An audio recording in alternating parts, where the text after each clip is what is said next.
नमो सिद्धाणं नमो ऐर्याणं नमो विच्छायाणं नमो भूय सर्वसारणं नमः समय साराय स्वानुभूत्या चकास्ते चित्स्वभावाय भावाय सर्वभावान्तरचिते वन्दे तु सर्वसिद्धे दुवमचलमनोगमं गतिं पत्ते वोच्छामि समय पावुर्णं तीन भुवन में सार वीतराग विज्ञानता शिव स्वरूप शिवकार नमो त्रियोग संहार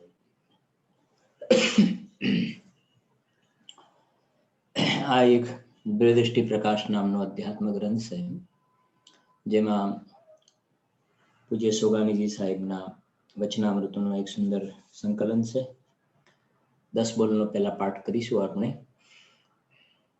બોલ નંબર છે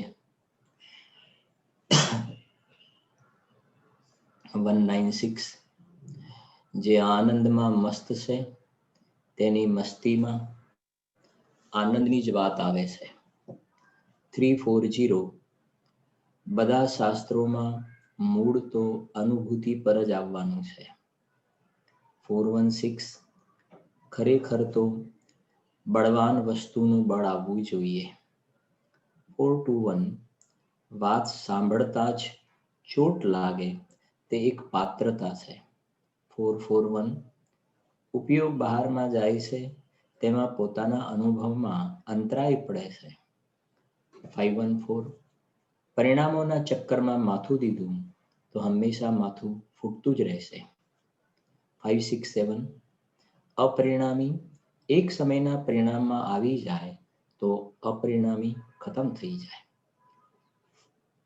607 પ્રમાણથી દ્રવ્ય પર્યાયનું કરતા છે નિશ્ચયથી દ્રવ્ય પર્યાયનું કરતા નથી 619 જ્ઞાનની પર્યાય જ્ઞેયની સાથે સંબંધ રાખે છે જ્ઞાયકનો સંબંધ કોઈની સાથે નથી 631 પૂજ્ય ગુરુદેવશ્રીના 1 કલાકના પ્રવચનમાં પૂરેપૂરી વાત આવી જાય છે એનો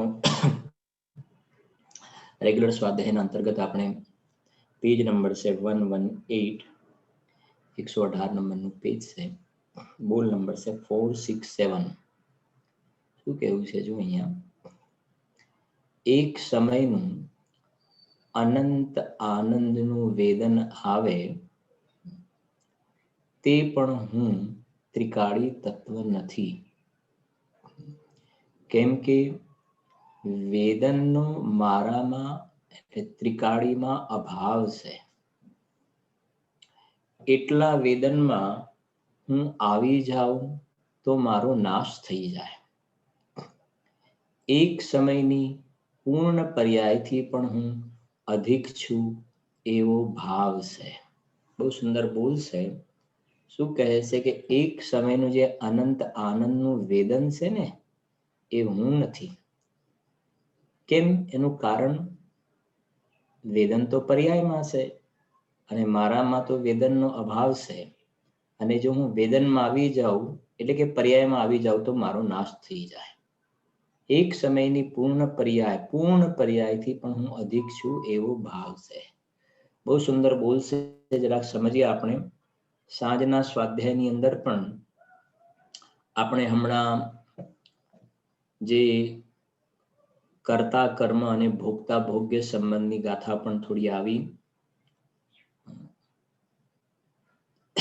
સમજીએ છીએ આપણે આ વિષયને બોલને પહેલા આપણે બહારથી જરાક લઈએ થોડીક વાત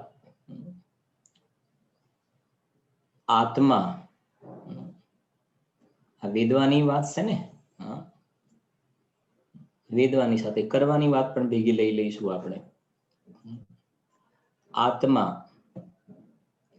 દાળ ભાત રોટલી શાકને કરે કે દાળ ભાત રોટલી શાકને ભોગવે પરદ્રવ્ય છે ને દાળ ભાત રોટલી શાક લાડવા હોય કેરી હોય શરબત હોય મોસંબીના જ્યુસ હોય હવે તો અત્યારે જ્યુસ પણ બધા અલગ અલગ પ્રકારના બધું મિક્સ કરીને કઈ નું કઈ બધું હોય છે ને આની સાથે આ મિક્સ કરો ને આની સાથે આ મિક્સ કરો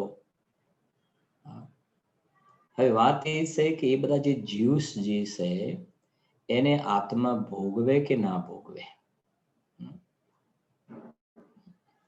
સમ્યક દ્રષ્ટિ કે મિથ્યા દ્રષ્ટિ કોઈ ભોગવે કે ના ભોગવે, જ્યુસને, ખાખરાને, હા, પેલા મસાલા પાપડને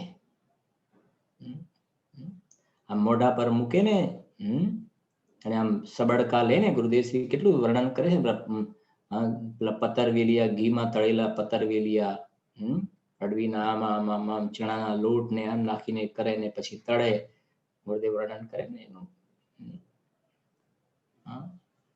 તો એ પતરવેલિયા જે છે, હા, ને ઘણાને પેલી પાન ખાવાની પણ આદત હોય છે. તો એ કહે છે કે એ બધા પદાર્થોને આત્મા ભોગવે કે ના ભોગવે. અજ્ઞાનીને જાણે એમ લાગે છે કે હું એ બધાને ભોગવું છું, એવું લાગે છે. સમજો, બહુ સુંદર બોલશે. એટલે કહ્યું ને, એ દાળ ભાત રોટલી શાક એને બનાવે નહીં.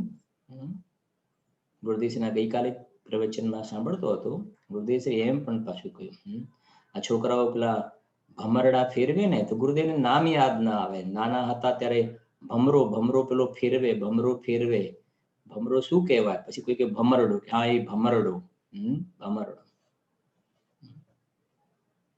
ગુરુદેવ ઘણી વાર કહ્યું આ બધા સંસારના નામ પણ હવે યાદ નથી રહેતા, ભૂલી જવાય છે બધા નામ.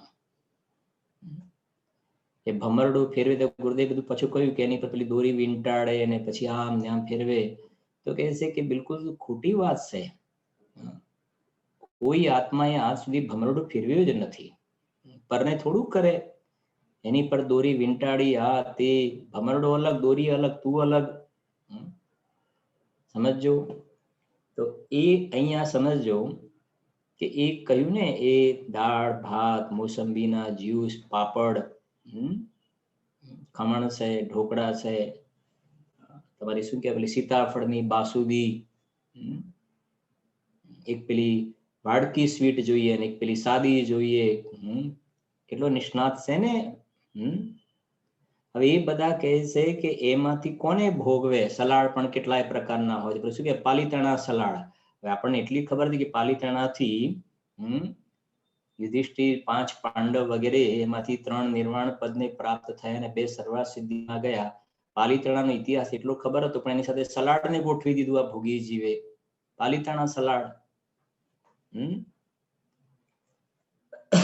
સલાડ ખાતી વખતે પણ પાલીતાણા યાદ આવતું હોય તો સારી વાત છે. કાં તો એને પાલીતાણામાં ઉપર સલાડ યાદ આવે, કાં તો ઊંધું છે મોહીજીવની સ્થિતિ. તો સલાડ નહીં યાદ આવતું હોય તો દહીં ખાવા માટે તો જાય ઉપર પાલીતાણામાં, અહીંથી સંકલ્પ કરીને જાય ઉપર દહીં ખાવું પડશે, ઉપર દહીં ખાવું પડશે. સમજાય છે કે નહીં? દહીંને ભોગવે કે ના ભોગવે, દહીંને ભોગવે કે ના ભોગવે, તો સમજો જરા. એ દહીંને ભોગવવાનો પ્રશ્ન જ નથી. કેવી રીતે ભોગવે પૂદગલને? કેમ કે કહે છે દહીંમાં બહુ ત્યાંનું ખટાશ ને મીઠાશ ને આ ને તે ને, શ્રીખંડ હોય તો શ્રીખંડમાં આમ તે ખટાશ ને મીઠાશ જ્યુસની અંદર રાબ બનાવે. ગરમ ગરમ હોય રાબ, ગળી પણ હોય ને ગરમ પણ હોય. ગરમ પણ જોઈએ ને બરાબર ગળું પણ જોઈએ, તો ગરમ જોઈએ ભાઈ. ખ્યાલ આવે છે કે નહીં? તો ગરમપણા તો એ તો પૂદગલ દ્રવ્યની પર્યાય છે. ગરમ પણ એ તો પૂદગલ દ્રવ્યની પર્યાય છે, અને ગળ્યું એ પણ પૂદગલ દ્રવ્યની પર્યાય છે, રસગુણની. પેલું ગરમ પણ છે, સ્પર્શ ગુણની પર્યાય છે. આત્મા એને કેવી રીતે ભોગવે? તો સમજજો એ શું કરે છે કે એ આને હું ભોગવું છું એવી મિથ્યા માન્યતા પૂર્વક પોતાની પર્યાયમાં રાગ દ્વેષ હર્ષ શોકને ભોગવે છે. ઇન્દ્રિય જે સુખ કહેવાય ને છે તો દુઃખ, રાગ દ્વેષને ભોગવે છે, દુઃખને ભોગવે છે, આકુળતાને કશાયને ભોગવે છે. પરને ભોગવવાનો પ્રશ્ન જ નથી. પરને ના ભોગવી શકે આત્મા. બરાબર? આટલે સુધી પરનું લક્ષ્ય કરીને જીવ પરને નથી ભોગવતો, એ માત્ર પોતાની પર્યાયમાં રાગ દ્વેષના કશાયના દુઃખને ઝેરને ભોગવે છે, આકુળતાને દુઃખને ભોગવે છે. હવે આ સર્વજ્ઞ ભગવાનની વાણી છે, જીન વચ મેં શંકા ન ધાર. બીજી વાત આ બંદરમાં લઈ લઈએ. હવે પોતાનો ત્રિકાલી ધ્રુવ ભગવાન આત્મા, પર્યાય પરનું લક્ષ્ય કર્યું તો પરને ભોગવે નહીં, પણ પોતે પર્યાયમાં વેદન, દુઃખનું વેદન થાય, આકુળતા ને કશાયને ભોગવે છે. આ બાજુ અંદરમાં ત્રિકાલી ધ્રુવ જે અપરિણામી તત્વ છે, અપરિણામી જ્ઞાયક ભાવ, એ અપરિણામી જે શુદ્ધ આત્મ તત્વ અંદર બિરાજે છે ને, એ અકારક અને અવેદક છે. અકારક અને અવેદક છે. 320 ગાથા. જેમ નેત્ર તેમજ જ્ઞાન નથી કારક નથી વેદક અને. સમજાય છે કે નહીં? અકારક ને અવેદક. પર્યાયને કરે કે પર્યાયને વેદે એવી આત્મામાં સમજો. આ ત્રિકાલી ધ્રુવ જે જ્ઞાયક ભાવ છે ને, એ પર્યાયને કરે પણ નહીં અને પર્યાયનું વેદન પણ નહીં. એને એ તો અકારક ને અવેદક છે. એક ભૂલ આવે છે ને, જેનું અવલંબન હોય છે તેનું વેદન નથી હોતું, અને જેનું વેદન હોય છે તેનું અવલંબન નથી હોતું. સમજો આ અંદરની અપેક્ષા.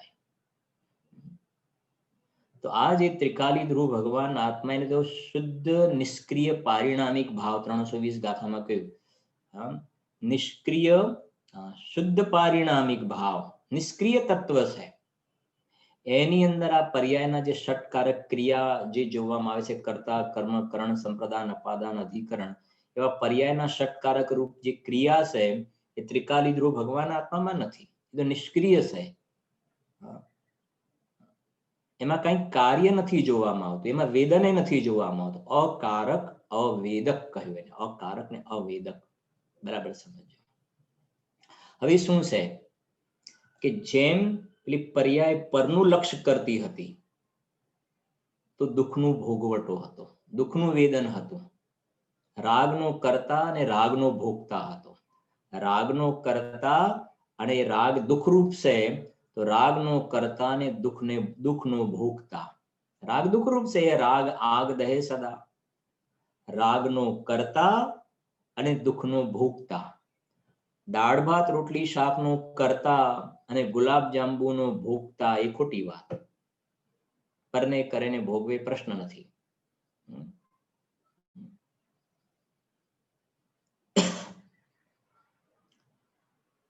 એ પરને કરવાનો પ્રશ્નથી પોતે પોતાની પર્યાયમાં અજ્ઞાનના કારણે રાગ દ્વેષનો કરતા અને દુઃખને ભોગવતો હતો. રાગ દ્વેષ દુઃખરૂપ છે. હવે આ અંદરમાં પોતાના સ્વભાવ સન્મુખ દ્રષ્ટિ કરીને પર્યાય અંદરમાં ગઈ, ઉપયોગ સ્વસન્મુખ ગયો, ભગવાન આત્માને પકડ્યો, ગ્રહણ કર્યો, સ્વસન્મુખ ઉપયોગ ગયો, એની શરણમાં ગયો. તો આ તો અકારક ને અવેદક છે, પણ એનું લક્ષ્ય કર્યું તો પોતાની પર્યાયમાં વેદન થયું. પર્યાયમાં વેદન થયું. શેનું વેદન થયું? કે અતિન્દ્રિય આનંદનું વેદન થયું, નિરાકુળતાનું વેદન થયું, વિતરાગતાનું વેદન થયું. હવે એ જે પર્યાયમાં સમ્યક દર્શન જ્ઞાન ચારિત્રની આનંદની રચના થઈ ને, રચના થઈ તો પર્યાય અપેક્ષા એ કહેવાય. પર્યાયમાં ખરેખર સમજે છે ને, પર્યાયનો કરતા છે. તો આ પર્યાયમાં આનંદની રચનાથી એનો કરતા કોણ? કે પર્યાય કરતા, ત્રિકાલી દ્રવ્ય નહીં. આનંદની રચના થઈ એનો કરનાર પર્યાય, અને એ આનંદને ભોગવનાર પણ પર્યાય. આનંદને વેદનાર પણ પર્યાય ને આનંદને કરનાર પણ પર્યાય. આત્મા આનંદને કરનાર પણ નહીં ને આત્માને વેદનાર પણ. આત્મા જ્ઞાયક ભાવ આનંદને કરનાર પણ નહીં અને આનંદને વેદનાર પણ નહીં. એ તો અકારક ને અવેદક છે. તો કે છે કે આ પર્યાયમાં આનંદની રચના થઈ એનો કરનાર ને એનો વેદનાર કોણ? કે પર્યાય જ સ્વયં પોતાના ષટકારકથી એની રચના થઈ. એ પર્યાય જ કરતા અને પર્યાય જ એને ભોગવે છે. ભોગતા ભોગ્યપણું પર્યાયમાં, કરતા કર્મપણું પર્યાયમાં, કરતા કર્મપણું પર્યાયમાં, ભોગતા ભોગ્યપણું પર્યાયમાં. આ તો બીજું દ્રવ્ય સમજો. બીજું દ્રવ્ય આ પર્યાયનો કરતા નથી, સમ્યક દર્શન જ્ઞાન ચારિત્રની જે પર્યાય થઈ, આનંદની રચના થઈ, એનો કરતા પરદ્રવ્ય નથી એ બતાવવા માટે ક્યારેક શાસ્ત્રમાં આત્માને સમ્યક દર્શનનો કર્તા પણ કહેવામાં આવે છે. બીજો કરતા નથી એ બતાવવા માટે આત્માને સમ્યક દર્શનનો કર્તા કહ્યો. બાકી ખરેખર તો આ ત્રિકાલી ધ્રુવ આત્મા જે છે ને એ તો અકર્તા છે. ખ્યાલ આવે છે કે નહીં? એને કારણ પરમાત્મા કેમ કહ્યું છે? શુદ્ધ આત્માને કારણ પરમાત્મા કેમ કહ્યું છે? કેમ કે એનામાં એવું કારણ છે, ત્રિકાલી કારણ છે, એનામાં શક્તિ છે, એવી શક્તિ છે એટલે એને કારણ પરમાત્મા કહેવાય છે. એનામાં શક્તિ છે. પાંચ દ્રવ્યમાં એવી શક્તિ નથી, આત્મામાં એવી શક્તિ છે એટલે એને કારણ પરમાત્મા કહેવાય છે. પણ જ્યારે એની ઉપાસના કરવામાં આવે ત્યારે પર્યાયમાં કાર્ય પ્રગટ થતું જોવામાં આવે છે. એટલે કહ્યું ને કે આનંદનું વેદન પર્યાયમાં છે. હવે વેદન સમજો, વેદન પર્યાયમાં છે પણ એ પર્યાયનું અવલંબન નથી. અવલંબન ત્રિકાલી દ્રવ્યનું છે.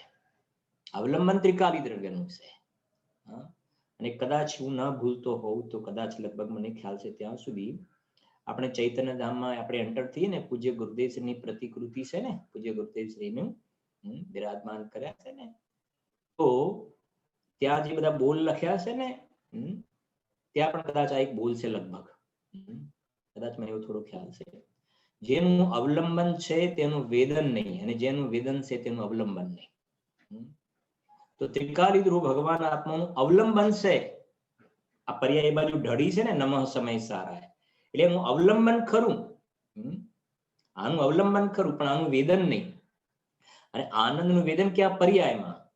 પર્યાયમાં આનંદનું વેદન ખરું પણ એનું અવલંબન નહીં. અવલંબન ત્રિકાલીનું, વેદન પર્યાયમાં આનંદનું થાય છે. હવે સમજો, જેમ પેલું પરનું અવલંબન લેતું હતું ને, હવે ખ્યાલ આવશે તમને.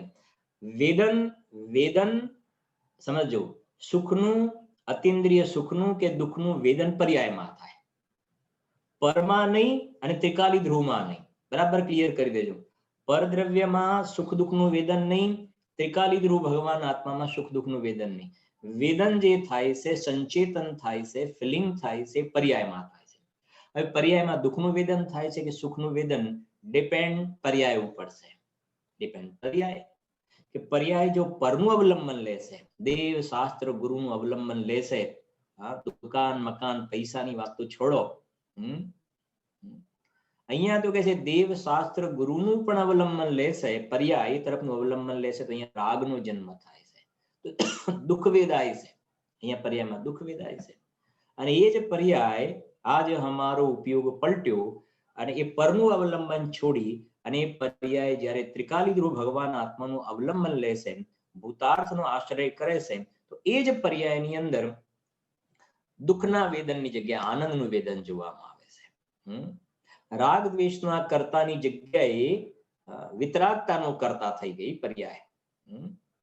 સમ્યક દર્શનનો કર્તા થઈ ગઈ. નિયમથી કર્તવ્ય એવા રત્નત્રય તે નિયમે થઈ ગયું કામ. ત્યાં આનંદનું વેદન થઈ ગયું. જે શ્રીમદજીનું વાક્ય છે ને, અનાદિકાળથી છે ને, જે જ્ઞાન ભવ હેતુ થતું હતું તે જ જ્ઞાન એક સમય માત્ર જાત્યાંતર થતા ભવ નિવૃત્તિ સ્વરૂપ થઈ ગયું. આમ જતું હતું, ઉપયોગ આમ જતો હતો તો સંસાર ઉભો થતો હતો. પર્યાયમાં રાગ દ્વેષ આમ જતો હતો, રાગ દ્વેષ સંસાર ઉભો. અને એ કહે છે આમ ગયો ને તો આ બાજુ સંસારની જગ્યાએ મોક્ષનો જન્મ થઈ ગયો. મિથ્યા દર્શનનો જન્મ થતો હતો, આમ બહારમાં જતો હતો તો મિથ્યા દર્શનનો, અંદરમાં ગયો તો સમ્યક દર્શનનો જન્મ, બહાર જતો હતો રાગ દ્વેષ કસાયનો સંસારનો જન્મ થતો હતો, અંદરમાં ત્રિકાલીનું અવલંબન લીધું તો પર્યાયમાં મુક્તિ રૂપી કન્યાનો જન્મ થઈ ગયો. મુક્તિ રૂપી સુંદરીની પર્યાયમાં પ્રાપ્તિ થઈ ગઈ. એટલે આમ જોઈએ તો ગેમ આખી પર્યાયમાં છે. પરદ્રવ્યમાં તું કંઈ કરી શકતો નથી, કે શોર્ટ એન્ડ સ્વીટ કહીએ તો પરદ્રવ્યમાં તું કંઈ કરી શકતો નથી. અને જે અંદરમાં દ્રષ્ટિનો વિષય ત્રિકાલી ધ્રુવ ભગવાન આત્મા છે ને, એ તો કૃતકૃત્ય છે. એ તો ઓલરેડી એ તો બન્યો બનાવ્યો, સમજાય છે કે નહીં? અનાદિ અનંત એ તો પરમેશ્વર સ્વરૂપ બિરાજમાન છે. ભરેલા ગ્લાસને શું ભરવાનું? ભરેલા ગ્લાસને શું ભરવાનું? ખાલી ગ્લાસ હોય એને ભરવાનો. તો ભગવાન આત્મા તો આનંદથી ભરેલો છે, એમાં કંઈ કરવાનું નથી. પરમાં તું કંઈ કરી શકતો નથી. આત્મા પરમેશ્વર છે, એમાં કંઈ કરવાનું નથી. તો જ્યાં ખાલી ગ્લાસ હોય ત્યાં ભરો. કે પર્યાય ખાલી છે, પર્યાયમાં દુઃખ છે, મિથ્યાત્વ કસાય છે, તો એને એને એ ભરો, આનંદથી ભરો. પર્યાયનો ગ્લાસ ખાલી છે ને, એને ભરો આનંદથી. તો કેવી રીતે ભરાય? કેવી રીતે ભરાય? કે આ અંદરમાં શુદ્ધાત્માનું શરણ લેવામાં આવે, પોતાના પરમેશ્વરનું શરણ લેવામાં આવે, તો પર્યાય પરમેશ્વર તત્વથી ભરાઈ જાય. પર્યાયની અંદર પરમેશ્વર પણ પ્રગટ થઈ જાય. જેમ 24 તીર્થંકર પરમેશ્વર સ્વરૂપે બિરાજમાન છે ને પર્યાયમાં, 24 શ્રીજીન ચંદ આનંદ કંદ, એમનો પર્યાયનો ગ્લાસ, તીર્થંકર પરમાત્માનો અનંત સિદ્ધ ભગવંતોનો જે પર્યાયનો ગ્લાસ છે, એ પર્યાયનું વાસણ છે, એ આનંદથી ભરાઈ ગયું. કેમ? કેમ કે દ્રવ્ય સ્વભાવનો આશ્રય લીધો. અહીંયા એ કહેવા માંગે છે. બહુ સુંદર બોલશે ને, એક એક થોડો રસ લઈને બોલાવે છે ને, એક એક સરસ વાત સાંભળતા ચોટ લાગે, એક પાત્રતા ચોટ લાગે. એ કહે જો 467 વાંચીને પછી આગળ વાંચીએ છીએ. હવે એક સમયનું અનંત આનંદનું વેદન આવે, તે પણ હું ત્રિકાળી તત્વ નથી. તો એક સમયની પર્યાય છે. કેમ કે વેદનનો મારામાં ત્રિકાલીમાં અભાવ છે. પ્રવચન સારના અલિંગ્રહણ 172 ગાથામાં 20મો બોલ વાંચજો. ત્યાં 20મો બોલ.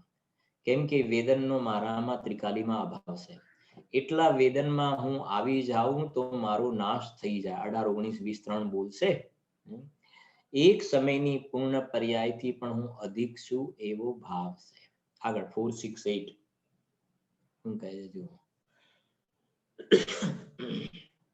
4, 6 વિકલ્પ ઉઠે તો એમ કહે છે કે હે ગુરુ, આ જો જ્ઞાની પુરુષને જ્યારે વિકલ્પ ઉઠે ને, તો શું કહે? વિકલ્પ ઉઠે તો એમ કહે કે હે ગુરુ, આપ મારું સર્વસ્વ છો, આપ મારું સર્વસ્વ છો. પરંતુ તે જ સમય અભિપ્રાય તો નેક્સ્ટ પેજ पे પરંતુ તે જ સમય અભિપ્રાય તો એમ કહે છે કે મારે તમારી જરૂર નથી. મારું સર્વસ્વ મારી પાસે છે, એટલો વિશ્વાસ અને સ્વરૂપનો ઉલ્લાસ તો જરૂર આવી જવો જોઈએ કે મારા કાર્ય માટે મને દેવ ગુરુની પણ જરૂર નથી, સાંભળવા કરવાની પણ જરૂર નથી. મારું કાર્ય મારાથી જ થશે. જો આની અંદર જે આપણે છે ને પૂજ્ય ગુરુદેવસિંહના કારણે જે આ એક મૂળ મુદ્દાની વાત બહાર આવી, એક શ્રદ્ધાનું કામ અને બીજું ચારિત્રનું કામ. જે વિકલ્પ આવે છે ને, વિકલ્પ સમ્યક દર્શન થયા પછી પણ સમ્યક દ્રષ્ટિ જીવને બધા વિકલ્પ તો આવે છે. દેવ શાસ્ત્ર ગુરુ પ્રત્યે ભક્તિના, વિનયના, જિનાલય બનાવવાના પણ વિકલ્પ આવે, તીર્થોની વંદનાના વિકલ્પ પણ આવે. એ બધા વિકલ્પ જ્ઞાની પુરુષને આવે છે. હવે સમજો, એ જે વિકલ્પ આવે છે ને, એ જ સમયે એ જાણે છે શ્રદ્ધામાં કે આ અંદરમાં જે જ્ઞાયક ભાવ બિરાજમાન છે, કેમ કે સમ્યક દર્શન થયું તો હું પરમાત્મા છું એવો નિર્ણય કર્યો ને, હું પરમાત્મા છું એવી અનુભૂતિ થઈ શ્રદ્ધામાં. સમ્યક જ્ઞાનમાં પણ ખ્યાલમાં આવી ગયો કે હું તો પરિણામ માત્રથી ભિન્ન ભગવાન આત્મા છું. બરાબર સમજો.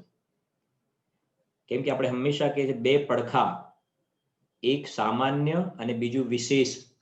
સામાન્ય અને વિશેષ અને સમ્યક જ્ઞાન, ત્રીજા નંબરનો બોલ, નિર્વિકલ્પ થતા જ પોતાનામાંથી એક જ્ઞાન ઉઘડે છે, જે સામાન્ય અને વિશેષ બંને પડખાને સહજ જાણી લે છે. સામાન્ય અને વિશેષ બંને પડખાને. હવે સમજીએ, એ સામાન્ય પડખું જે છે, સામાન્ય પડખું, એમાં તો કોઈ અવસ્થા છે જ નહીં. ના બહિરાત્મા, ના અંતરાત્મા, ના પરમાત્મા, એવા ભેદો સામાન્ય પડખામાં તો છે જ નહીં. ત્રિકાલી દ્રવ્યમાં એ તો પરમાત્મા સ્વરૂપે જ છે, જેને આપણે રોજ હંમેશા ગાઈએ છીએ કે હું પરમાત્મા છું, હું પરમાત્મા છું. ગુરુદેવ કહે ને એમ નક્કી કર. તો હું પરમાત્મા છું એમ નક્કી કર એ સામાન્ય પડખાની વાત છે.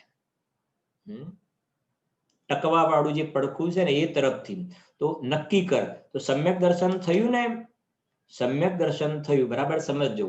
સમ્યક દર્શન થયું તો વિશેષમાં સામાન્યનો નિર્ણય થયો. પર્યાયને વિશેષ કહેવાય, તો વિશેષમાં આ સામાન્યનો નિર્ણય થયો, પર્યાયમાં ત્રિકાલી દ્રવ્યનો નિર્ણય થયો. કેમ કે પર્યાય બહાર ઢળતી હતી, તો ભગવાને કહ્યું કે અંદરમાં જુઓ હું પરમાત્મા છું એ નક્કી કર. તો આ અંદરમાં જે પરમાત્મા સ્વરૂપ જ્ઞાયક ભાવ બિરાજે છે ને એને નક્કી નથી કરવાનું. એ તો આપણે ઉપરનો બોલ જોયો, એ તો કૃતકૃત્ય છે, એને નક્કી નથી કરવાનું. નિર્ણય નક્કી પર્યાયમાં થાય છે. નિર્ણય કરવાનું નક્કી કરવાનું તો પર્યાયમાં છે. તો પર્યાયની અંદર એવો નિર્ણય નક્કી વિશ્વાસ ક્યારે થશે કે આ પર્યાય અંદરમાં જાય અને પોતાના ભગવાન આત્માને દેખે. તો જ્યાં અંદરમાં સમજો આ વિશેષ પડખાએ વિશેષ એવી પર્યાય સામાન્ય દ્રવ્યને જ્યાં જોયું ને, સામાન્ય દ્રવ્ય જ્યાં શ્રદ્ધામાં ખ્યાલમાં આવ્યું, અરે હું તો પરમાત્મા છું, હું તો કૃતકૃત્ય છું, હું તો પરમેશ્વર છું. 38મી ગાથા ખ્યાલમાં આવી ગઈ. મુઠ્ઠીમાં રાખેલું સુવર્ણ કોઈ ભૂલી જાય એમ હું તો મારા પરમેશ્વરને ભૂલી ગયો હતો. સમજો. તો સમ્યક દ્રષ્ટિ જીવને આ બંને પડખા એ જાણે છે કે મારા સામાન્ય પડખાથી જોવામાં આવે તો હું તો વર્તમાનમાં ભગવાન છું, હું તો પરમાત્મા છું. હવે એ વિશેષ પડખાનો પણ ખ્યાલ છે એને. સમ્યક જ્ઞાન પ્રગટ થયું ને, નિર્વિકલ્પ થતા જ પોતાનામાંથી જ એક જ્ઞાન ઉઘડે છે, જે સામાન્ય અને વિશેષ બંને પડખાને સહેજ જાણી લે છે. હવે વિશેષ પડખાનો પણ ખ્યાલ આવે છે. સામાન્ય પડખામાં તો હું ભગવાન છું, જેવા ભગવાન છે એવો જ હું છું સામાન્ય પડખામાં. વિશેષ પડખાની વાત કરીએ તો વિશેષ પડખામાં પર્યાયમાં હે ભગવાન આપ તો પર્યાયની અંદર પર્યાયની અંદર આપ તો વિતરાગતા અને સર્વજ્ઞતાના ધારક છો, આપ અનંત ચતુષ્ટયથી શોભાયમાન છો. અને મારી પર્યાયમાં મારા વિશેષ વાળા પડખામાં હજુ એક ચોકડી કસાયનો અભાવ છે. સમ્યક દ્રષ્ટિ છે ને ચોથા વાળા, તો એમ વિચારશે ને, એમ વિચારશે આ ભગવાનની સ્તુતિ કરતા કે આપ તો પરમાત્મા છો અને હું પામર છું, આપ તો પરમાત્મા છો, આપ કૃતકૃત્ય છો અને હું પામર છું. સૌધર્મ ઇન્દ્ર દેવલોકનો સ્વર્ગલોકનો વૈભવ છોડી અને સમવશરણમાં ભગવાનની સ્તુતિ કરે છે ને, તો ભગવાનની સ્તુતિ કરતી વખતે આ કહે છે, યદ્યપિ દ્રવ્ય સ્વભાવથી જોવામાં આવે, સામાન્ય પડખાથી જોવામાં આવે તો આપના જેવો જ હું પરમેશ્વર છું. પણ જ્યારે વિશેષની અપેક્ષાએ જોવામાં આવે, પર્યાયના અપેક્ષાથી જોવામાં આવે ને, તો સ્તુતિ કરતા કહે છે કે આપ તો ભગવાન છો, આપ પરમાત્મા છો અને હું તો પામર છું, હું તો પામર છું. હો મેરી એસી દશા જૈસી તુમ ધારી રે. પોતાની પર્યાયની અપેક્ષાએ પામરપણાને વિચારે હું પામર છું ને આપ પરમાત્મા છો. આવો વિકલ્પ આવે ને, વિકલ્પ આવે તો ચારિત્રના દોષની અંદર આવો વિકલ્પ આવે છે, આવો ભક્તિનો ભાવ આવે છે, ગુણાનુવાદ કરે છે, આપ તો પરમાત્મા છો. સૌધર્મ ઇન્દ્ર એક ભવાવતારી, બીજા ભાવે મોક્ષે જવા વાળા, ભગવાનના પાંચે કલ્યાણકના ઉત્સવ મનાવવા માટે આવે છે. એમના વિશેષમાં એમની પર્યાયમાં સમજો સ્વભાવથી પોતાને પરમાત્મા જાણતા હોવા છતાં પર્યાયમાં આ ભગવાનના પાંચે કલ્યાણક ઉત્સવ મનાવવાનો વિકલ્પ એમને આવે છે. અને એ વિકલ્પ આવે છે ને ત્યાં એમ હું તો પામર છું, મને આપના પંચ કલ્યાણક પ્રસંગ મનાવવાનો મને લાવો મળ્યો, આપ તો પરમાત્મા છો, આપની સેવા કરવાનો મને અવસર મળ્યો. એ જ વખતે સમજો પર્યાયમાં જ્યારે આવી ક્રિયા થઈ રહી છે ને, પર્યાયમાં આ સંબંધીનું જ્ઞાન થયું, એ જ વખતે સામાન્ય પડખાનું પણ જ્ઞાન છે. સ્વભાવથી તો હું ભગવાન છું, સ્વભાવથી તો હું ભગવાન છું. સમજાય છે કે નહીં? એનું નામ પ્રમાણ જ્ઞાન કહેવાય છે, એનું નામ સમ્યક જ્ઞાન કહેવાય છે. જો એ કહે સાંભળો, વિકલ્પ ઉઠે, શું કહે છે? વિકલ્પ ઉઠે તો એમ કહે કે હે ગુરુ, આપ મારું સર્વસ્વ છો. લો, આપ મારું વિકલ્પ ઉઠે આપ મારું સર્વસ્વ છો. जय जय नाथ परम गुरु हो। जिनेन्द्र भगवान ने पण गुरु कहे ने, परम गुरु मुनिराजनी भक्ति करता पण सम्यक दृष्टि कहे ने। वंदे चक्री तथापि न મળે માન જો। ચક્રવર્તી જે છે એમને આવીને ચરણોમાં મસ્તક ઝુકાવે છે ને મુનિરાજના ચરણોમાં। ચક્રી ચરણન શિરનાય મહિમા પ્રગટ કરે लेकर बहुमूल्य सुयार्ग हम भी भक्ति करें। मूल गुण 28 युक्त मुनिवर को ध्याऊं अपना निर्ग्रंथ स्वरूप हम भी प्रगटावे। सम्यक दृष्टि मुनिराजनी स्तुति करता हम कहे से चक्रवर्ती से ने सम्यक दृष्टि એ શું ભાવના ભાવે છે? अपना निर्ग्रंथ स्वरूप हम भी प्रगटावे। આ ભગવાન આત્મા સ્વભાવથી નિર્ગ્રંથ છે, પર્યાયમાં નિર્ગ્રંથ દશા પ્રગટ થાય એવી ભાવના ભાવે છે। ચક્રી ચરણન શિરનાય મહિમા પ્રગટ કરે લેકર बहुमूल्य सुयार्ग हम भी भक्ति करे। ठीक है ना? ये प्रकार भाव आवे से, सहज भाव आवे से। पूज्य गुरुदेव श्री ने वितरागी दिगंबर संतोना गुणानुवाद गाता गाता अहो पंचम काल में अमृतचंद्र आचार्य देवे अमृत रेल આવ્યા છે। અમે તો વિતરાગી દિગંબર સંતોના દાસાનું દાસ છીએ। કેવી ભક્તિ છે ને, અમે તો એમના દાસાનું દાસ છીએ।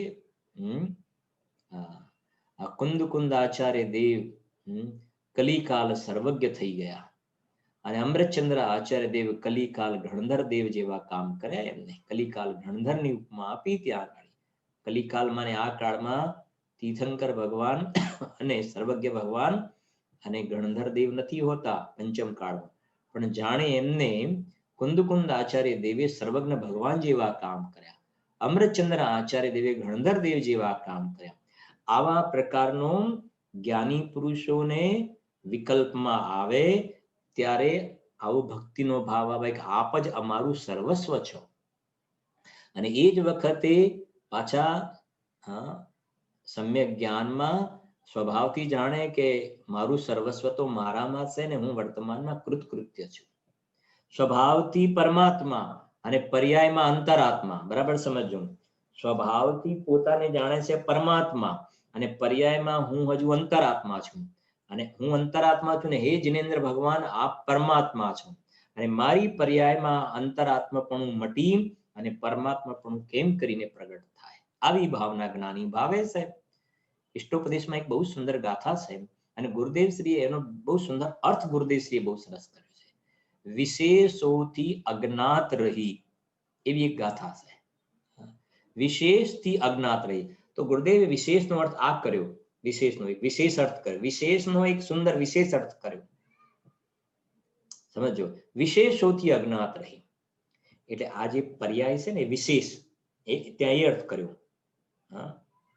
સમજો, મુનિરાજ સંબંધની ગાથા છે તો વિશેષો એટલે બહારના બધા વિશેષો છે એને પણ વિશેષ કહેવાય, તો એનાથી અજ્ઞાત પણ ખરું અંદરમાં વિશેષ આ પોતાની પર્યાય જે છે ને એમાં જે જે જે શુભ અશુભ બધા વિકલ્પો જે થાય, શુદ્ધતા અશુદ્ધતા જે કંઈ છે, આશ્રવ બંધ સંબંધ નિર્જરા જે કંઈ છે ને વિશેષોથી અજ્ઞાત રહી। એનાથી અજ્ઞાત એટલે એને જાણવાનું બંધ કરી, વિશેષને જાણવાનું બંધ કરી અને જ્યારે અંદરમાં સામાન્યનું શરણ લેવામાં આવે છે ને, સામાન્યનું શરણ લેવામાં આવે છે, વિશેષથી અજ્ઞાત રહી। હવે સાંભળજો લાઈન શું છે, વિશેષમાં વિશેષને જાણવાનું બંધ કરી, શું કહ્યું, વિશેષમાં વિશેષને જાણવાનું બંધ કરી સામાન્યને જાણવાનું શરૂ કર્યું, સામાન્યનું શરણ લીધું, સામાન્યનો આશ્રય લીધો, સામાન્યમાં જીવ ઠરતો ગયો। ફરીથી વિશેષમાં એટલે પર્યાયમાં પર્યાયને જોવાનું બંધ કર્યું અને પર્યાયમાં દ્રવ્યનો શરણ ચાલુ થઈ ગયું, એમાં વિજ્ઞાન ગંધ થવાનું। વિશેષમાં વિશેષને જોવાનું બંધ કરી અને સામાન્યનું શરણ લઈ અને એમાં જીવ જેમ જેમ ઠરતો જાય છે ને એમ વિશેષની અંદર વિશેષતા થતી જાય છે, વિશેષમાં વિશેષતા થતી જાય છે। એટલે વિશેષમાં વિશેષતા થતી જાય છે એટલે શું? સંવર, શુદ્ધિની ઉત્પત્તિ, શુદ્ધિની વૃદ્ધિ, વૃદ્ધિ વૃદ્ધિ વૃદ્ધિ વૃદ્ધિ, વિશેષમાં વિશેષતા થતી ગઈ અને પૂર્ણતા થઈ જાય છે. એ વિશેષમાં વિશેષતા થઈ, એ પૂર્ણતા.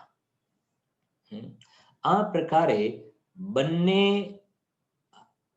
જે સામાન્ય વિશેષ પડખા સંબંધીનું જ્ઞાની પુરુષને બરાબર સમજણ હોય છે એટલે એમને નિશ્ચય ભક્તિ, વ્યવહાર ભક્તિ, અભેદ ભક્તિ, ભેદ ભક્તિ યથાર્થ રૂપમાં જ્ઞાની પુરુષોના જીવનમાં જોવામાં આવે છે. ત્યાર પછી નેક્સ્ટ બોલ કહે છે જો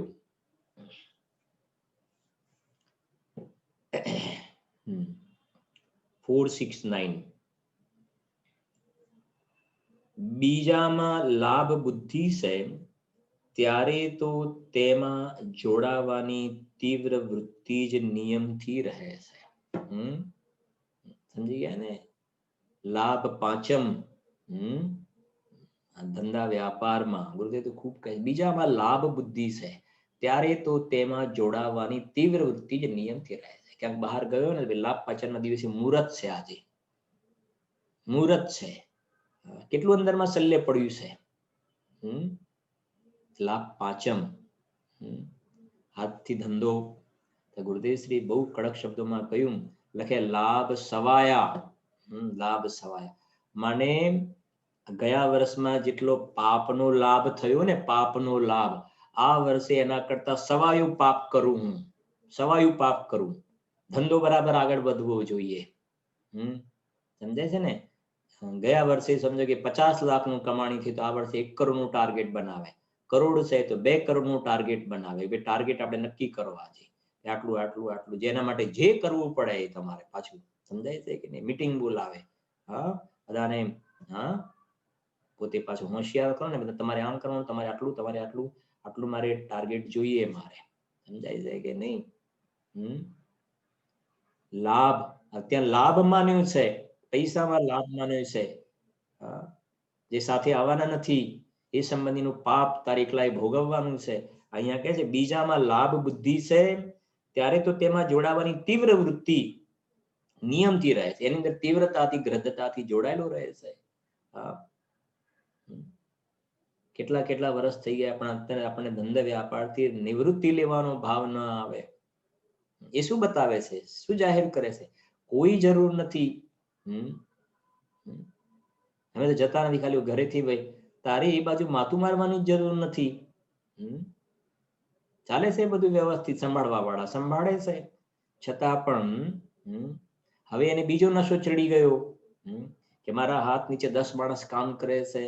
હવે એની જરૂર નથી પણ પેલા એને 10 માણસનો સાહેબનો નશો ચડ્યો છે. પેલા સર ઓફિસ ખ્યાલ આવ્યો ને, એનો નશો ચડી ગયો ને. આ લક્ષ્મી અને અધિકાર આ નાના નશા નથી. બધા સર કરે ને શું કે શેઠ ને મોટા શેઠ ને નાના શેઠ, આવું બધું જગતમાં જોવામાં આવે છે ને. ખતરનાક વસ્તુ છે કે આ જીવને એના રસ ચડી જાય છે કે જેના કારણે આ ભગવાન આત્મા, શુદ્ધાત્મા એને જીવ નથી કહેતા ગાડી ચૂકી જાય છે. આ દુર્લભ મનુષ્ય ભાવનું જો એટલે ચોખવટ કરી છે. બહારમાં કંઈ પણ હોય તો તરત જ એને બીજા બહારમાં ખરેખર આ આત્મા, શુદ્ધ આત્મા, જ્ઞાયક ભાવ, દાન, લાભ, ભોગ, ઉપભોગ, વીર્ય કહ્યું ને, આત્માના આનંદનો લાભ નિયમ સારમાં વ્યાખ્યા લખી છે. મોક્ષ તત્વની વ્યાખ્યા લખી છે. આત્માના મહા આનંદનો લાભ પર્યાયમાં પ્રાપ્તિ થવી, એનું નામ મોક્ષ છે. લાભ તો આ વિચાર કરો ને, એટલે બીજામાં લાભ બુદ્ધિ છે ત્યારે તો તેમાં જોડાવાની તીવ્ર વૃત્તિ નિયમથી રહે છે. એવી રીતે આત્મામાં લાભ બુદ્ધિ થવી જોઈએ. મને લાભ થશે, મને લાભ થશે તો મારા આત્મામાંથી જ લાભ થશે. જગતમાં બહારમાં ક્યાંય કોઈ પરદ્રવ્યમાંથી મને લાભ થયો નથી. 3 કાળમાં લાભ થશે નહીં. હું જે લાભ માનું છું એમાં મારું અજ્ઞાન જાહેર થાય છે, મારું મિથ્યાત્વ જાહેર થાય છે. બાકી પરદ્રવ્યમાંથી લાભ મળવાનો પ્રશ્ન છે નહીં. લાભ તો આત્મામાંથી આવે છે. આત્મા લાભનો ભંડાર છે. નિયમ આપણે સમયસા નાટકમાં ગાથા પણ બધા તૈયાર પણ કરીને रिद्धि सिद्धि वृद्धि दिसे अंतर प्रगट सदा अंतर की लच्छी सोय जाची लच्छपति है। रिद्धि सिद्धि वृद्धि दिसे अंतर प्रगट सदा। આ આત્મા ચૈતન્ય રુદ્ધિઓનો ભંડાર છે. જ્ઞાનની વૃદ્ધિ અંદરમાં કેવલ જ્ઞાનની વૃદ્ધિ અંદર પડેલી છે, સમ્યક દર્શનની વૃદ્ધિ અંદર પડેલી છે. સમજાય છે કે નહીં? અનંત આનંદની વૃદ્ધિ અંદરમાં પડેલી છે, અનંત વીર્યની વૃદ્ધિઓ. આ આત્મા આવી અનંત ચૈતન્ય વૃદ્ધિઓનો ભંડાર છે. એનો લાભ લેવો જોઈએ. આત્મા લાભનો ભંડાર છે. તો જ્યારે જીવને અંદરમાં ખરે અહીંયાથી મને લાભ મળશે, સાચો લાભ તો મને અંદરમાંથી પ્રાપ્ત થાય, તો અંદરમાં જોડાવાની વૃત્તિ રહે છે. જ્ઞાનીઓને સ્વભાવમાં જોડાવાની વૃત્તિ રહે છે, કેમ કે જ્ઞાની જાણે છે કે લાભ તો અંદરથી થાય છે. અને જગતમાં એક કહેવત છે ને, જેમાં લાભ થતો દેખાય ને એમાં લોભ વધતો જાય છે. લાભ થાય ને તો લોભ વધે. નક્કી કર્યું હોય કે ભાઈ ચલો ભાઈ હવે આ વર્ષે આપણે વાઇન્ડ અપ કરી દેવું છે, પણ યોગાનુયોગ આ વર્ષ એવું નીકળ્યું કે ખૂબ પુણ્યનો ઉદય, એવો પુણ્યનો ઉદય કે અત્યાર સુધી જેટલા વર્ષોમાં ના કમાયા ના કરતા પણ આ વર્ષ ઘણું સારું ગયું. ભલે લોકોને કોરોના નડ્યો હોય, અમારે તો આખું વર્ષ આ વખતે બહુ. તો જે નક્કી કર્યું હતું ને તો કે હજુ એક વર્ષ, પેલો પેલા ધંધો મંદો ચાલતો હતો એટલે વિચાર કર્યો બંધ કરી દઈએ આપણે હવે, પણ આ વર્ષ બહુ સારું પુણ્યનો યોગ આવી ગયો. એવો બહારમાં પૈસા દેખાયા, ખાલી દેખાયા, અને મારું માની લીધું એટલે પાછું એનો લાભ દેખાયો ને તો લોભ વધ્યો. નથી લોભનો થોભ નહીં, લોભનો થોભ માને થંભાવ નહીં. તો અજ્ઞાની જીવને જેમ બહારમાં પૈસાના લોભિયાને એનો બહારમાં લાભ થતો દેખાય તો એમાં ને એમાં રોકાયેલો રહે છે ને. સમ્યક દ્રષ્ટિ જ્ઞાની પુરુષ એને તો સાચા અર્થમાં આત્માના આનંદનો લાભ પ્રાપ્ત થાય છે. અને આત્માના આનંદનો લાભ પ્રાપ્ત થાય છે ને તો લોભ વધે છે, એમનો લોભ વધે છે. મારો કહેવાનો આશય સમજો. આત્મામાંથી આનંદનો લાભ થાય છે ને તો અંદર ચોંટી જવાની, અંદરમાં લીનતા, એમાં જામી જવું, એનો લોભ વધતો જાય છે. એટલા માટે બહારથી ઉદાસ થઈ નિવૃત્ત થઈ અને અંદરમાં ને અંદરમાં વિશેષ વિશેષ લીનતા કરતા જાય છે. અને સાચા અર્થમાં જે ક્ષાયિક ભાવ, 9 પ્રકારની લબ્ધિ કહીને, 9 પ્રકારની લબ્ધિ એની અંતર્ગત છે ને ક્ષાયિક દાન, ક્ષાયિક લાભ, ક્ષાયિક ભોગ, ક્ષાયિક ઉપભોગ, ક્ષાયિક વીર્ય, છે કે નહીં? ક્ષાયિક સમ્યક્ત્વ, ક્ષાયિક ચારિત્ર, ક્ષાયિક જ્ઞાન, ક્ષાયિક દર્શન. એક ક્ષાયિક જ્ઞાનનું થઈ ગયું, એક ક્ષાયિક દર્શન થઈ ગયું. મોહનીયના 2 ભેદ, એમાં ક્ષાયિક સમ્યક્ત્વ, ક્ષાયિક ચારિત્ર, 4 થઈ ગયા ને. અંતરાયના 5, અંતરાય કર્મનો ક્ષય થઈ ગયો આ બાજુ. અને આ બાજુ પુરુષાર્થના ફળમાં ક્ષાયિક દાન, લાભ, ભોગ, ઉપભોગ ને વીર્યની પ્રાપ્તિ થઈ જાય છે. એ દરેક સમયે આનંદનો, અતિન્દ્રિય આનંદનો લાભ ભગવાન લેશે. ભગવાન લાભ લેશે. આ તો આપણે વચ્ચે કહ્યું ને, અમને પંચકલ્યાણકમાં આનો લાભ મળ્યો એટલા માટે અમે પંચકલ્યાણક કમિટી મહોત્સવનો અમે આભાર માની છે. અમને રાજા રાણીનો લાભ મળ્યો, અમને ઇન્દ્ર ઇન્દ્રાણીનો તમે લાભ આપ્યો. સમજાય છે ને? અમને ભગવાન બિરાજમાન કરવાનો લાભ આપ્યો, અમને આ શિબિરનો લાભ આપ્યો તમે. પછી કહ્યું હતું ને, અમને આ વિધાન માટેનો તમે લાભ આપ્યો. એ માટે અમે સંસ્થાનો ખૂબ ખૂબ હૃદયપૂર્વક અમે આભાર માનીએ છીએ. અમને આવો લાભ આપ્યો. અમને યાત્રાના મુખિયા તરીકે અમને લાભ આપ્યો, સંઘપતિ તરીકે લાભ આપ્યો. એ બદલ અમે મુમુક્ષુ મંડળનો ખૂબ ખૂબ આભાર માનીએ છીએ. શેનો લાભ આપ્યો? શેનો લાભ આપ્યો? સમજાય છે કે નહીં? એ બધામાં સરવાળે જોવામાં આવે તો આશ્રવ છે, રાગ છે. લાભ આપ્યો, લાભ આપ્યો, લાભ આપ્યો. અને કોણ કોને લાભ આપે? કોઈ કોઈને લાભ આપી શકે? તમે અમને લાભ આપ્યો. અરે એ તો બધા સ્થૂળ વ્યવહારના કથન છે, સ્થૂળ વ્યવહારના કથન છે. સાચો લાભ વગર આ બધો વ્યવહાર પણ સમજવા જેવો છે ને, એનો કોઈ મતલબ નથી. યથાર્થ લાભ તો અંદરમાં ભગવાન આત્મામાં જ્યારે લાભ બુદ્ધિ થાય, શું બોલ લખે જોઈએ. જો બીજામાં લાભ બુદ્ધિ છે એટલે બીજામાં લાભ બુદ્ધિ, આમાંથી મને કંઈક મળશે, આમાંથી મને કંઈક મળશે, આમાંથી મને કંઈક પરમાંથી કંઈક મને મળશે, એનું નામ લાભ બુદ્ધિ. સારું ભણો, તો કમાશો એ લાભ બુદ્ધિ, એટલે બરાબર ભણવામાં ધ્યાન આપો, ભણવામાં ધ્યાન આપો, ભણવામાં ધ્યાન આપો. ભગવાન આત્મામાં ધ્યાન આપો એમ નહીં, ભણવામાં ધ્યાન આપો બહારમાં. સમજાય છે કે નહીં? કેમ? કેમ કે લાગે એમાંથી કઈ લાભ થશે, કઈ લાભ થશે. સમજાય છે કે નહીં? હા, તો જીવ રસ્તો જ ખોટો પકડ્યો છે. એ પ્રમાણે છે. વિશેષ નેક્સ્ટ બોલ, પછી ચર્ચા કરીશું આપણે.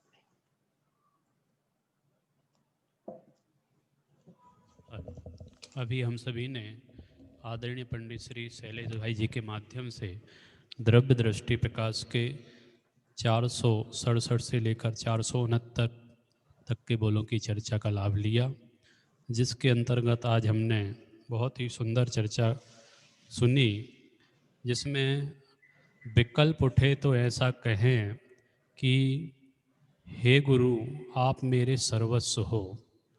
उसी समय अभिप्राय तो यह कहता है कि मुझे आपकी ज़रूरत नहीं, मेरा सर्वस्व तो मेरे पास ही है। इतना विश्वास और उल्लास तो जरूर आ जाना चाहिए। मेरे कार्य के लिए मुझे देव शास्त्र गुरु की ज़रूरत नहीं, सुनने करने की ज़रूरत नहीं, मेरा कार्य मेरे अंतर पुरुषार्थ से ही होगा। ऐसा बहुत ही सुंदर इस बोल के संबंध में चर्चा हुई है।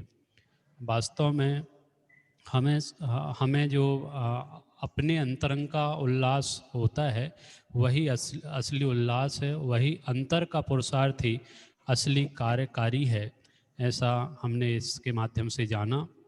और एक समय का अनंत आनंद का वेदन आवे, वह भी मैं त्रिकाली तत्व नहीं हूँ, क्योंकि वेदन का मेरे में त्रिकाली अभाव है। वेदन मैंने दो पड़खा वाली बात करी थी, सामान्य और विशेष। सामान्य से तो मैं त्रिकाली ध्रुव हूँ, विशेष से मैं पामर हूँ, मैं परमात्मा हूँ, और जो भी जो चीज़ें हैं। तो मैं एक समय के वेदन में आ जाऊँ तो मेरा नाश हो जाए। ये बहुत बड़ी समझने जैसी बात है कि यदि हम पर्याय का ही वेदन करने लग जाएं तो पर्याय तो एक समय की होती है और पर्याय का नाश होता है। तो एक समय की पर्याय के वेदन में यदि मैं आ जाऊं तो मेरा नाश हो जाए। मैं एक समय की पूर्ण पर्याय जितना ही नहीं हूँ, लेकिन इससे और भी अधिक हूँ, पूर्ण पर्याय से भी अधिक हूँ। ऐसा बहुत ही सुंदर बोल यहाँ पर आया था। और अंतिम बोल आया कि दूसरे में लाभ बुद्धि है, तभी तो उसी में जुड़ने की तीव्र वृत्ति नियम से रहती है। अर्थात हमें पर से लाभ होगा ऐसी वृत्ति रहती है, लेकिन वास्तव में लाभ का तो मैं स्वयं भंडार हूँ। आत्मा लाभ से भरा हुआ है, अर्थात हमें बाहर से लाभ की आवश्यकता नहीं है। मैं स्वयं अनंत गुणों का, अनंत शक्तियों का, अनंत क्या बोलते हैं, अनंत पर्यायों का, द्रव्य गुण पर्याय सहित मैं हूँ। ऐसे मेरे में ही समझो लाभ है। अन्य परद्रव्यों से मुझे कुछ भी लाभ होने जाने वाला नहीं है। और ज्ञानी जीव अपने ज्ञान स्वभाव में ही लाभ को खोजते हैं, अनुभव करते हैं, वेदन करते हैं। इस प्रकार की बहुत ही सुंदर चर्चा यहाँ पर हम सभी ने इन बोलों के माध्यम से ली है। और अब मैं जिन्होंने 5 बोल तैयार किए हैं, ऐसे सर्वप्रथम केतुबेन प्रवीण भाई शाह बापी से मैं आमंत्रित करना चाहूँगा, वो आएँ और हम सभी को 5 बोलों के माध्यम से लाभान्वित करें। દ્રવ્ય દ્રષ્ટિના બોલ. જ્યારે દ્રષ્ટિ પોતાના સ્વરૂપમાં તાદાત્મ્ય થાય છે તો પણ થોડો કાળ રાગ આવે છે, પરંતુ રાગ લંગડો થઈ જાય છે, તેને આધાર રહેતો નથી. કાંઈ કરે નહીં તો ગમે નહીં તેવી ટેવ કરતા બુદ્ધિ થઈ ગઈ છે, પરંતુ કાંઈ કરે તો ગમે નહીં તેમ હોવું જોઈએ. એક જ માસ્ટર કી છે. બધી વાતોમાં, બધા શાસ્ત્રોમાં એક જ સાર છે, ત્રિકાળીપણામાં હમપણું જોડી દેવાનું છે. પૂજ્ય ગુરુદેવશ્રીએ એટલું પ્રસિદ્ધ કરી દીધું છે કે કોઈ ખામી રહી નથી. પૂરેપૂરો સૂક્ષ્મ ખુલાસો કર્યો છે. અનાદિકાળથી ભટકતા ભટકતા જ્યારે અપરિણામીમાં અહમપણું થયું કે હું તો સદા મુક્ત જ છું, બસ એ જીવનની ધન્ય પળ છે. જય જીનેન્દ્ર. હા, થઈ ગયું.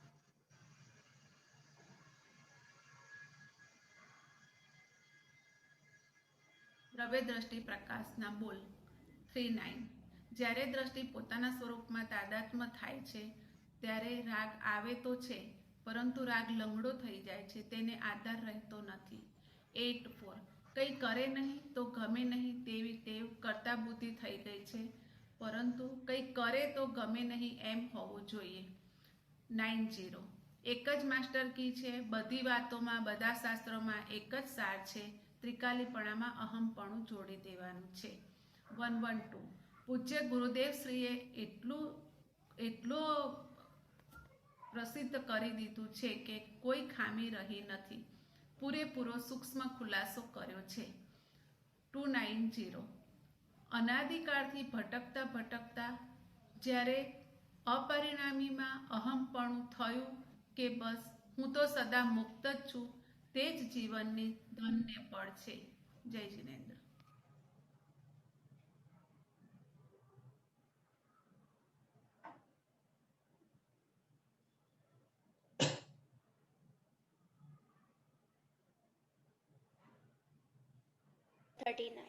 જ્યારે દ્રવ્ય દ્રષ્ટિ પ્રકાશના બોલ બોલ નંબર 39 જ્યારે દ્રષ્ટિ પોતાના સ્વરૂપમાં તાદાત્મ્ય થાય છે તો પણ થોડો કાળ રાગ આવે તો છે, પરંતુ રાગ લંગડો થઈ જાય છે, તેને આધાર રહેતો નથી.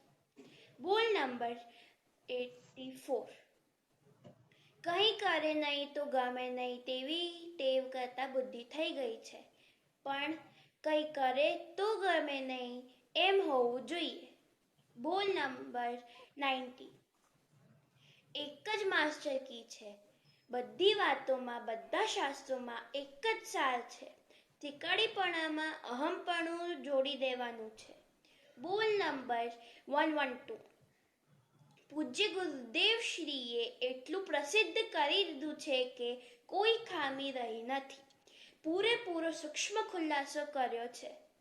બોલ નંબર 290 અનાદિકાળથી ભટકતા ભટકતા જ્યારે અપરિણામીમાં અહમપણું થયું કે હું તો સદા મુક્ત જ છું, બસ તે જ જીવનની ધન્ય પળ છે. જય જિનેન્દ્ર.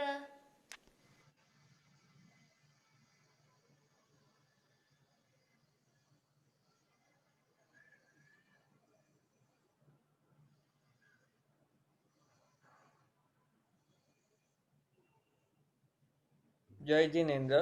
દ્રવ્ય દ્રષ્ટિ પ્રકાશના બોલ જે આનંદમાં મસ્ત છે તેની મસ્તીમાં આનંદની જ વાત આવે છે. બધા શાસ્ત્રોમાં મૂળ તો અનુભૂતિ પર જ આવવાનું છે. ખરેખર તો બળવાન વસ્તુનું બળ આવવું જોઈએ. વાત સાંભળતા જ ચોટ લાગે તે એક પાત્રતા છે. ઉપયોગ બહારમાં જાય તેમાં પોતાના અનુભવમાં અંતરાય પડે છે. પરિણામોના ચક્કરમાં માથું દીધું તો હંમેશા માટે માથું ફૂટતું રહેશે. અપરિણામી એક સમયના પરિણામમાં આવે તો અપરિણામી ખતમ થઈ જાય છે. પ્રમાણથી દ્રવ્ય પર્યાયનો કરતા છે, નિશ્ચયથી દ્રવ્ય પર્યાયનો કરતા નથી.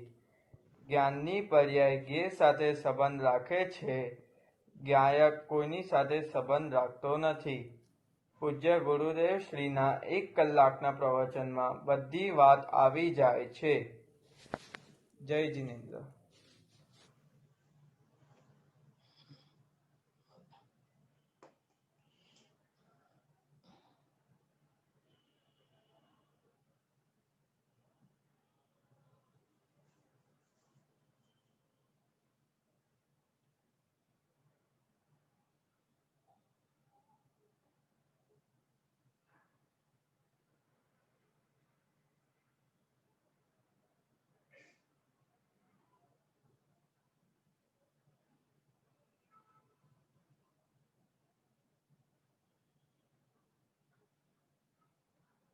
मंगल भावना बहुत ही सुंदर क्या बोलते हैं वीर तेजस जी ने बहुत ही सुंदर बोलों की प्रस्तुति की. कल बोल दिए गए थे और आज बोलों की प्रस्तुति की, ये अपने आप में बहुत बड़ी बात है. आपका उत्साह हम सभी को और भी उत्साहित करेगा, हम सभी को प्रेरित करेगा। बहुत बहुत धन्यवाद तेजस जी को। इसी प्रकार के अन्य साधर्मियों से भी निवेदन, ये सभी इस प्रकार से बोल तैयार करें और अंतरंग में वास्तव में डुबकी लगाने जैसे ये बोल हैं तो तैयार कीजिए। अभी आपसे निवेदन, जिनवाणी विनय के लिए सभी खड़े होंगे। निज निधि निज में बताई, यह अनंत उपकार है, उसके लिए जिन वाणी माँ को वंदना सतबार है, वंदना सतबार है। 9 बार नमोकार मंत्र। नमो वरहंताणम, नमो सिद्धाणम, नमो ऐरियाणम, नमो उज्जयाणम, नमो लोये सविसाहुणम, नमो अरहंताणम, नमो सिद्धाणम, नमो ऐरियाणम, नमो उज्जयाणम, नमो लोये सविसाहुणम, नमो अरहंताणम, नमो सिद्धाणम, नमो ऐरियाणम, नमो उज्जयाणम, नमो लोये सविसाहुणम, नमो अरहंताणम, नमो सिद्धाणम, नमो ऐरियाणम, नमो उज्जयाणम, नमो लोये सविसाहुणम, नमो अरहंताणम, नमो सिद्धाणम, नमो ऐरियाणम, नमो विज्जायाणम, नमो लोये सविसाहुणम, नमो अरहंताणम, नमो सिद्धाणम, नमो ऐरियाणम, नमो विज्जायाणम, नमो लोये सविसाहुणम, नमो अरहंताणम, नमो सिद्धाणम, नमो ऐरियाणम, नमो विज्जायाणम, नमो लोये सविसाहुणम, नमो अरहंताणम, नमो सिद्धाणम, नमो ऐरियाणम, नमो विज्जायाणम, नमो लोये सविसाहुणम, नमो अरहंताणम, नमो सिद्धाणम, नमो ऐरियाणम, नमो विज्जायाणम, नमो लोहि सविसाहुणम। बोलिए द्वादशांग जिनवाणी माता की जय। हम सभी ठीक 7:15 बजे जिनेंद्र भक्ति और आध्यात्मिक पाठ के लिए सम्मिलित होंगे। उससे पूर्व आप सभी को पुनः सूचित किया जा रहा है, कल रविवार है और रविवार को हम एक विशेष कार्यक्रम का आयोजन करते हैं, बाल प्रतिभा दर्शन। और प्रति रविवार को हम तीर्थ क्षेत्रों की वंदना भी करते हैं। कल आप सभी को महाराष्ट्र की बहुत ही सुंदर रमणीय जो स्थल है, ऐसा बहुत ही सुंदर तीर्थ स्थल जिसका नाम है नेमगिरी जिंतूर, उसकी हम वंदना करने जाएंगे। अतः आप सभी से निवेदन, ठीक 7:30 बजे प्रातः की मंगल वेला में हम सभी सम्मिलित होंगे। शाम की संध्या काल में जो भक्ति होती है उसमें 7:15 बजे हम सभी सम्मिलित होंगे। तब तक के लिए आप सभी को सादर जय जिनेंद्र, सादर चैतन्य वंदन।